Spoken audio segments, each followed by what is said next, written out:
Cinquième entretien sur l'histoire secrète de la philosophie.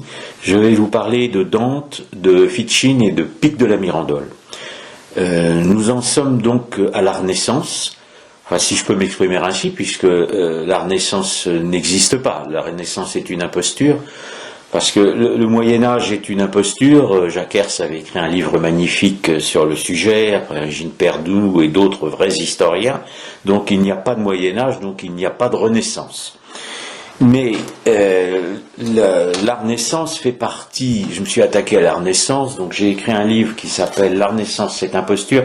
Alors cette édition-là, elle est épuisée, et le livre va être réédité incessamment par les éditions des Cimes, qui éditent l'ensemble de mes livres, et donc il y aura une deuxième édition de ce livre qui lui était paru en 2005. La Renaissance est une imposture, mais elle fait partie de la mythologie moderne par les encyclopédistes qui ont voulu faire croire que les temps chrétiens qu'ils ont appelés Moyen-Âge, qui ont voulu faire croire que les temps chrétiens qu'ils ont appelés Moyen-Âge étaient obscurs et que la Renaissance était un temps d'une nouvelle lumière. D'abord, faire revenir l'Antiquité, si cela avait été le cas, n'aurait pas nécessairement apporté la lumière. Et en plus, ça n'est pas le cas. Parce que l'Antiquité a toujours été connue, la culture de l'Antiquité a été connue pendant tout ce qu'on appelle les temps féodaux, et non pas le Moyen-Âge, c'est-à-dire les temps du serment germanique sanctifié par la foi. Donc il n'y a pas de Moyen-Âge, il n'y a pas de Renaissance. Vous avez un retour de l'Antiquité en peinture. Il est certain qu'en peinture, il y a un retour de l'Antiquité et que l'on place le corps. Le corps va prendre de l'importance à la Renaissance, mais pas en philosophie. En philosophie, les philosophes grecs, Platon, Aristote, avaient été discutés pendant tout le pseudo-Moyen-Âge. En plus, l'histoire officielle, qui est donc un mensonge généralisé, pardon de le répéter à chaque fois, mais il le faut, l'histoire officielle dit que la Renaissance est chrétienne et qu'elle est occidentale. Or, c'est faux.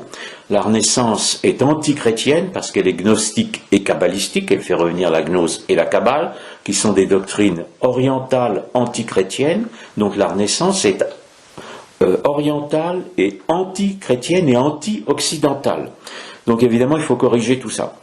Autre presque ineptie de l'histoire officielle, la Renaissance est datée de 1453. Donc je reparlerai un petit peu plus tard si j'oublie pas de 1453, mais sur un plan culturel, il ne se passe rien. Le seul événement de 1453, et Dieu sait qu'il est dramatique, c'est la chute de Constantinople.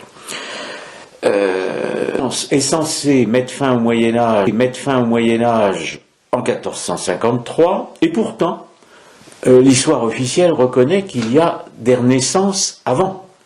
Donc vous avez par exemple, c'est celle dont je vais vous parler aujourd'hui avec Dante, commençant par Dante, qui est au XIVe siècle, au début du Quattrocento italien. Donc en fait, il y a une renaissance avant la Renaissance officielle. Et il y en a même plusieurs. Je vais vous parler que de celle de Dante, mais vous avez une renaissance païenne à Naples, vous avez plusieurs renaissances avant la Renaissance. Et il faut savoir que le grec est par exemple enseigné en Italie et à Paris, même jusqu'aux universités à Paris, avant la Renaissance, donc avant 1453. Pourquoi tous ces mensonges de l'histoire officielle? C'est pour faire croire qu'il y aurait un apport arabe. Évidemment, je vous ai parlé du fameux apport arabe qui n'existe pas la dernière fois. Donc, après 1453, il y aurait un apport arabe, alors qu'en fait, le grec est connu avant et qu'on ne doit rien aux arabes, mais ça, je l'ai déjà dit. Donc, je vais commencer par Dante. Dante qui vit de 1265 à 1321, et que l'on donne comme un poète catholique. Il y a eu une controverse il y a quelques années à propos de Dante, et j'y ai soutenu Étienne Couvert, n'est-ce pas, qui avait dénoncé Dante comme gnostique, et Couvert avait totalement raison. Car Dante n'est pas du tout un poète catholique, c'est un poète judéo-musulman, c'est un très grand poète, hein, c'est un génie poétique, ça je ne le conteste pas. Mais il y a toute une vie secrète de Dante, à commencer par le fait qu'il est le chef d'une secte qui s'appelle les Fidèles d'Amour. C'est une société secrète qui a commencé avec les troubadours. Vous savez que les troubadours, le mot troubadour, c'est trobarclus en provençal, ou trouvère, c'est ceux qui ont trouvé. Et qu'est-ce qu'ils ont trouvé? Ils ont trouvé la gnose. Donc Dante est l'héritier des troubadours, et les fidèles d'amour, le mot amour veut dire immortalité. C'est l'immortalité que l'on atteindrait par l'initiation.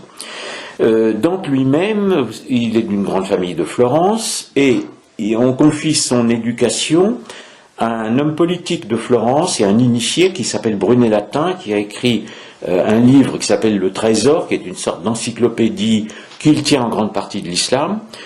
Et Dante a 15 ans quand il est confié à Brunet Latin, qui en a lui 68. Et Dante est au départ, sa famille est guelfe. Vous savez que les guelfes, ce sont ceux qui soutiennent le pape. Et lui va aussi faire de la politique à Florence, et lui, il va dresser la Toscane contre le pape. Donc voilà un poète soi-disant catholique qui se dresse contre le pape. L'autre moyen, évidemment, de Dante pour attaquer le catholicisme, c'est son œuvre. Sa première œuvre, c'est La Vie Nouvelle. La Vie Nouvelle, qu'est-ce que c'est que la Vie Nouvelle? C'est la seconde naissance initiatique, c'est l'initiation. Dante a été initié très jeune par Brunet Latin, et qui lui a fait découvrir ce dont je vous ai déjà parlé, qui est le féminin ésotérique, n'est-ce pas? La fameuse fleur du roman de la Rose, la fleur de Joachim de Flore. Il est d'ailleurs très probable que Dante soit l'un des traducteurs du roman de la Rose en italien.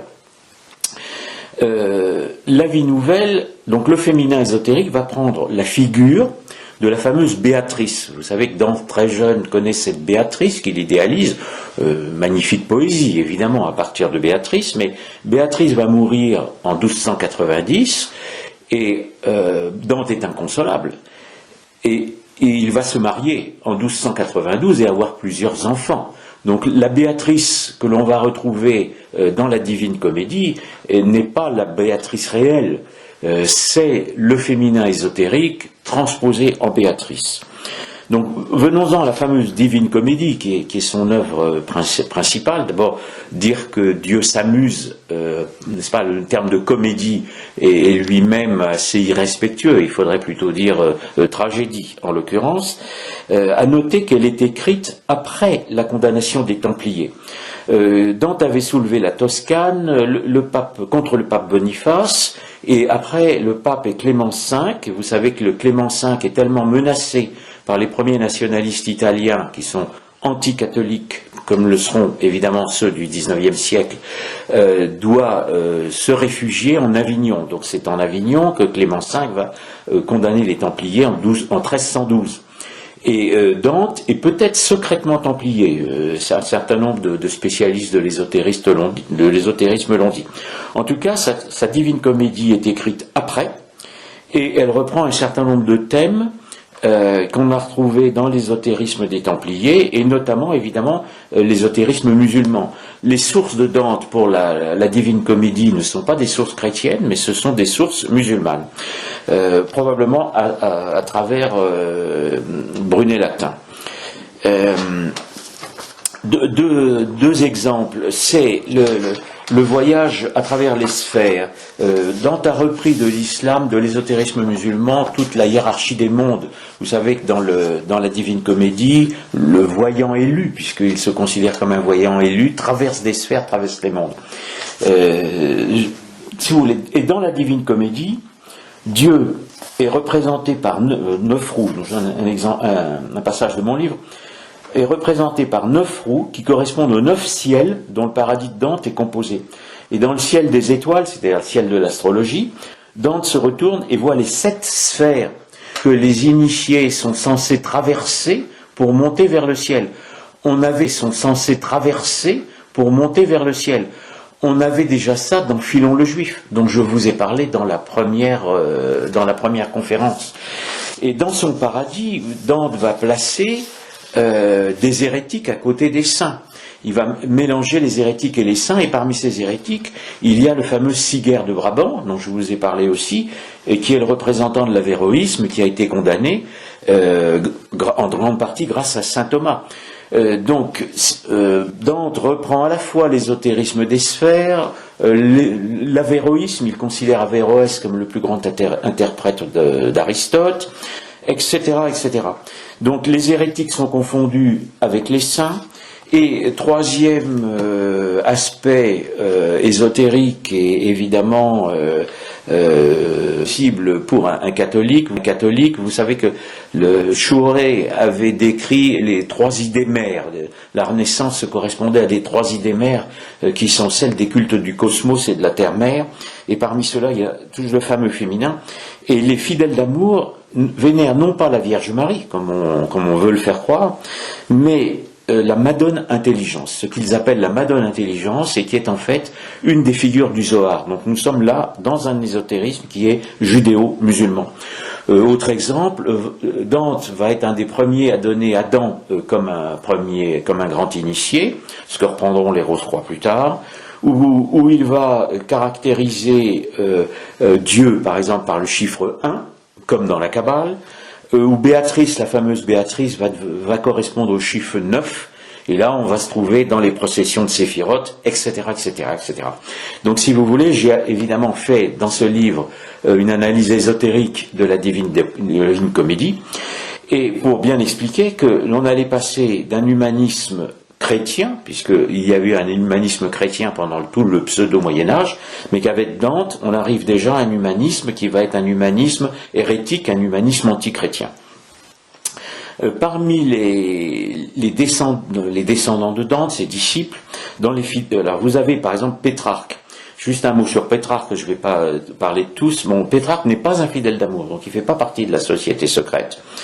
Mais il est hermétique, donc lui puise dans les monastères la culture païenne antique, et il ne le prend pas il ne prend pas évidemment dans les Arabes, puisque les Arabes n'ont rien transmis, ce que j'ai déjà expliqué.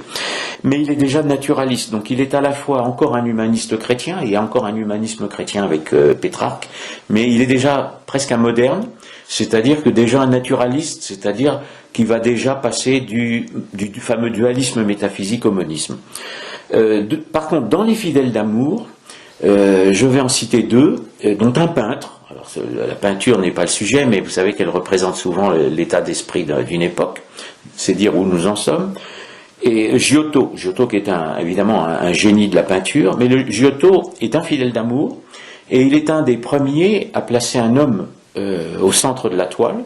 Alors c'est un saint, c'est Saint François d'Assise. Et évidemment, je n'ai rien contre Saint François d'Assise, au contraire, mais vous savez qu'il y a des franciscains hérétiques qui s'appellent les franciscains spirituels, donc je vous ai parlé aussi la dernière fois. Et les fidèles d'amour sont proches de ces franciscains hérétiques, notamment qui sont à Naples.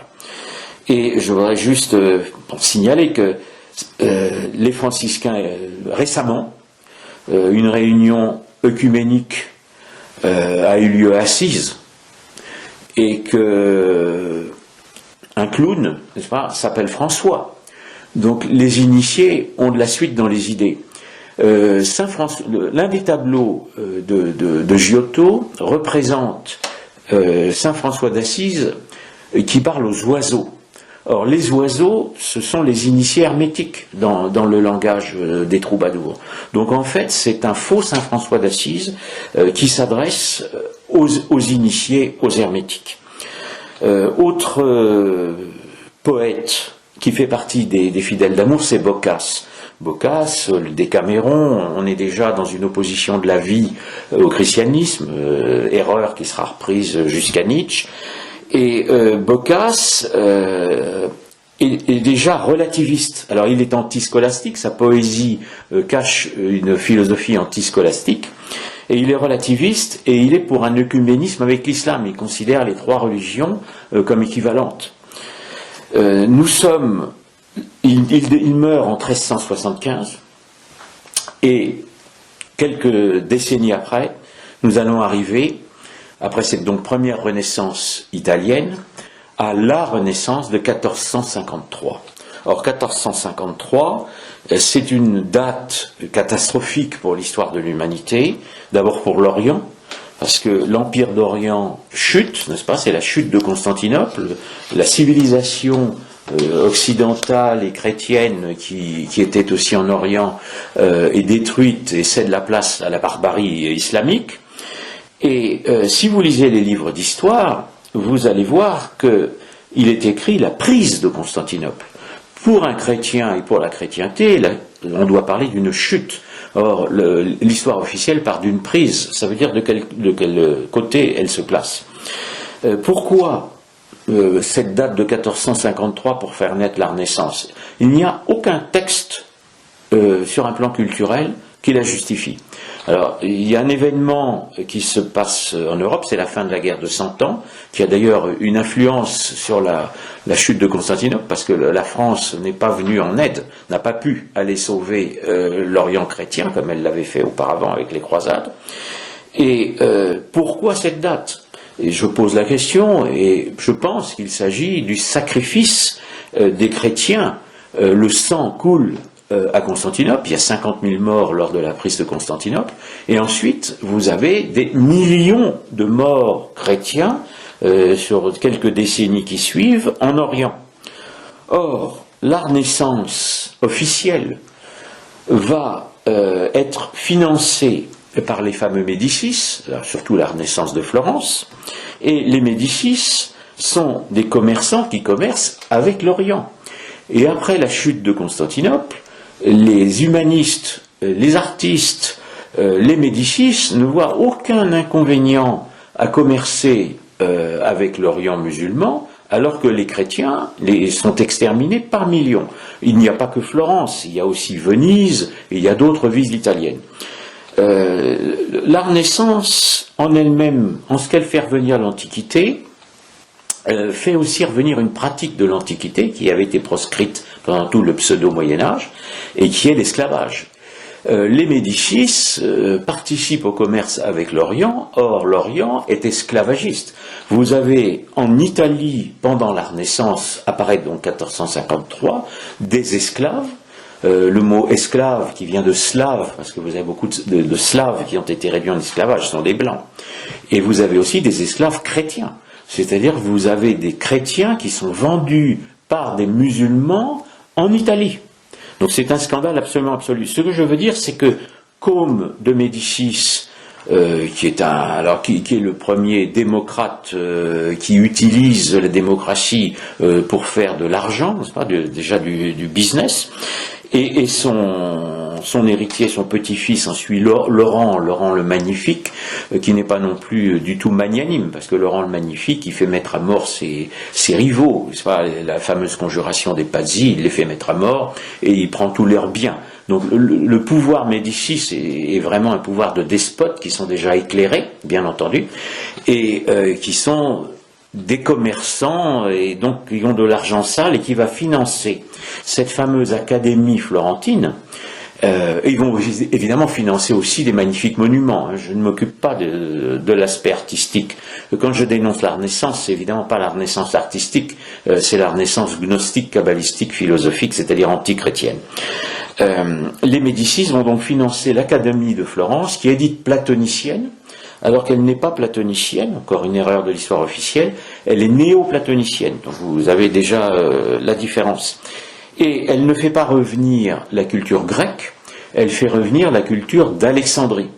Alors évidemment, ce n'est pas une invention de ma part, c'est prouvé par les faits. Donc tout ce qui est enseigné dans les universités est un tissu de mensonges, j'y insiste. Je vais donner un exemple très simple, c'est le fameux, et pas assez connu d'ailleurs, Marsile Fichin, qui vit de 1433 à 1499, et qui est à la tête de l'Académie de Florence à partir de 1462. Donc évidemment, il vénère Platon et il vénère surtout Socrate. Platon n'est pas entièrement Socrate. C'est-à-dire Socrate, j'ai un livre qui va sortir prochainement qui s'appelle L'intelligence du christianisme, et dans la deuxième partie, je vais expliquer ce en quoi Platon ou Socrate peuvent ou ne peuvent pas être christianisés en racontant l'histoire secrète de la philosophie grecque. Mais Platon et Socrate deviennent, pour Côme de Médicis et Fichin, qui appartiennent à un cercle d'initiés. C'est un cercle d'initiés et qui est derrière cette Académie de Florence, et ils deviennent des dieux à la place du Christ. Quand Comte de Médicis va mourir, Ficine lui dit qu'il va devenir immortel par l'intermédiaire de Platon et de Socrate. Or, si Platon est mis en avant, c'est contre Aristote. Bon, alors ça c'est encore aussi un autre débat. Sont-ils absolument inconciliables? Je ne le pense pas, mais c'est un prétexte, et c'est pas simplement pour s'opposer à Aristote, parce qu'Aristote avait été interprété par Averroès, mais c'est pour s'opposer à l'interprétation thomiste d'Aristote. C'est-à-dire que si l'Académie florentine met en avant Platon, c'est pour détruire la somme théologique de saint Thomas. Il y a des arrière-pensées, c'est pas Aristote qui est visé, c'est saint Thomas, c'est la somme théologique. Et l'importance, la preuve, si vous voulez, de l'aspect alexandrin de Ficine, qui fait revenir la culture alexandrine, donc l'illuminisme alexandrin, c'est qu'il traduit directement le corpus hermétique, donc déjà il est un hermétique, et le fameux Plotin, dont je vous ai parlé aussi dans une autre conférence. Il traduit aussi Origène, mais je ne veux pas dire trop de mal d'Origène. Et ce que fait aussi Ficine, c'est de considérer que la fameuse tradition primordiale serait l'hermétisme. Alors ça, il traduit le corpus hermétique, il donne comme tradition primordiale l'hermétisme, ce qui est très important pour la suite de l'histoire, puisque la franc-maçonnerie considérera plus tard que la tradition primordiale est l'hermétisme. Or, c'est un faux historique, puisque l'hermétisme est très tardif, donc il y a beaucoup de traditions avant l'hermétisme. Autre croyance de Ficine, et qui est toujours aussi évidemment incompatible avec le christianisme, c'est l'astrologie. Or, Ficine va avoir des élèves, deux élèves importants, dont un dont je parlerai la prochaine fois, et qui est Reuchlin, qui aura un rôle très important en Allemagne, mais vient étudier à Florence, suivre les cours de Ficine et d'un autre initié païen florentin qui est Policien, et vient étudier Pic de la Mirandole. Alors Pic de la Mirandole, c'est un personnage extraordinaire, c'est un génie précoce. Il est très jeune, il est noble, il fréquente les cours européennes, il est déjà connu, il est célèbre avant de venir à Florence. Et il va être d'abord hermétique, et puis il va apprendre l'hébreu, et par l'hébreu, il va être officiellement initié à la Kabbale. Et il est initié à la Kabbale par Élie de Mendigo, et Élie de Mendigo fait partie d'une famille qui est la famille Abravanel. Et les Abravanel, ce sont des financiers juifs qui sont les financiers du roi du Portugal. Donc vous avez déjà un mélange entre la guerre culturelle et la guerre financière. C'était déjà le cas avec la Kabbale de Maïmonide, et on retrouve le même aspect guerre culturelle, guerre financière, aspect qui est évidemment d'actualité, avec la famille Abravanel.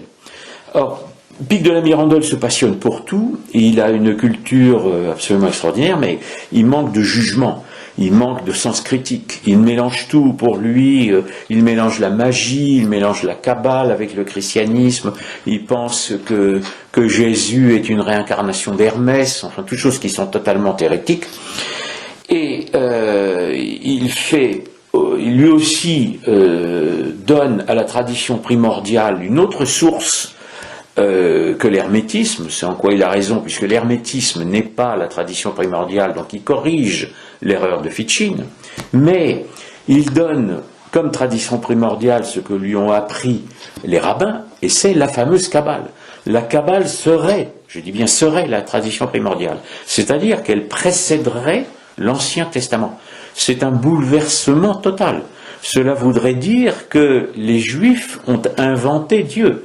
À ce moment-là, l'Ancien Testament ne serait plus inspiré, les prophètes, n'est-ce pas, ne seraient plus inspirés, ce serait une construction des kabbalistes. Ce qui est, évidemment, n'est pas historique, ça n'est pas prouvé historiquement, mais ce qui est un bouleversement total. Et Pic de la Mirandole ne doute de rien. Il fait 900 propositions qu'il vient défendre à Rome. On le reçoit à Rome devant une commission. Et évidemment, il est condamné, c'est-à-dire qu'il s'explique devant les ecclésiastiques qui sont éberlués par tout ce qu'il peut raconter, par toutes ses erreurs, et il est condamné. Et ces propositions vont être rassemblées dans un texte qu'il écrit en 1486, qui s'appelle l'Oratio, où c'est un discours, qui est le discours sur la dignité humaine. Discours qui va être repris par la suite. Il est condamné, mais ils se sont menacés, bien sûr, il ne passe pas devant un bûcher, encore qui ne monte pas sur un bûcher de l'Inquisition, excusez-moi, mais on n'en trouve pas beaucoup. Il se sent menacé et il va à Paris, donc il est protégé par le roi de France. La France donne asile à des hérétiques. Il va aux Pays-Bas et puis il retourne à Florence, il revient à Florence, et puis il retourne à Florence, il revient à Florence, et là, il va écrire un deuxième texte qui est moins connu, qui s'appelle l'Heptaplus. Et l'Heptaplus, c'est un commentaire sur la Genèse. Et ce commentaire, les plus grands spécialistes l'ont dit et le reconnaissent, évidemment, je les cite. Ce commentaire est directement repris du Zohar, du fameux Zohar, dont nous nous retrouvons à Florence avec une renaissance qui a été hermétique, puis kabbalistique, ouvertement kabbalistique, officiellement kabbalistique. Donc tout irait pour le mieux dans la meilleure des capitales de la Renaissance, sauf que Pic de la Mirandole contredit Ficine sur l'astrologie. Et pis que ça, il est influencé par Savonarole. Et sous l'influence de Savonarole, vous savez que Savonarole est un moine dominicain qui n'est pas hérétique. Les doctrines de Savonarole ne sont pas hérétiques. Savonarole a été condamné parce qu'il est devenu un tyran. Il est devenu un tyran, il a pris le pouvoir après les Médicis à Florence, et qu'il s'est conduit comme un tyran. Et Savonarole a fini brûlé. Et il n'a pas fini brûlé par l'Inquisition, encore un. Il a été brûlé par la foule. C'est-à-dire la foule qui ne supportait plus la dictature de Savonarole l'a brûlé. Encore un qui n'a pas été brûlé par l'Inquisition. Et Pic de la Mirandole lui-même va mourir empoisonné, non pas non plus brûlé par l'Inquisition, mais empoisonné par son entourage. C'est l'entourage, c'est-à-dire l'entourage des initiés et des rabbins qui va, on ne sait pas qui a empoisonné Pic de la Mirandole, mais il meurt empoisonné par son entourage. Cependant, son poison mental, lui, va faire un très grand chemin, parce que il y a une route directe, notamment dans les sociétés secrètes et dans les loges opératives, qui vont devenir spéculatives, de ce que l'on va appeler la cabale chrétienne à partir de Pic de la Mirandole, jusqu'à la Déclaration des droits de l'homme. Et il y a encore une autre route, qui va jusqu'à Vatican II, car le texte, des extraits du texte, du discours sur la dignité humaine, peuvent se retrouver dans certains textes de Vatican II. Donc, je pense qu'il est toujours essentiel de mener la croisade culturelle pour rétablir les faits, n'est-ce pas, historiques, car nous devons, c'est notre devoir, nous devons sauver le catholicisme contre les attaques des initiés, et nous devons le sauver, n'est-ce pas, y compris contre les faux papes. Donc je redis toujours la même formule à tous ceux qui veulent défendre le catholicisme.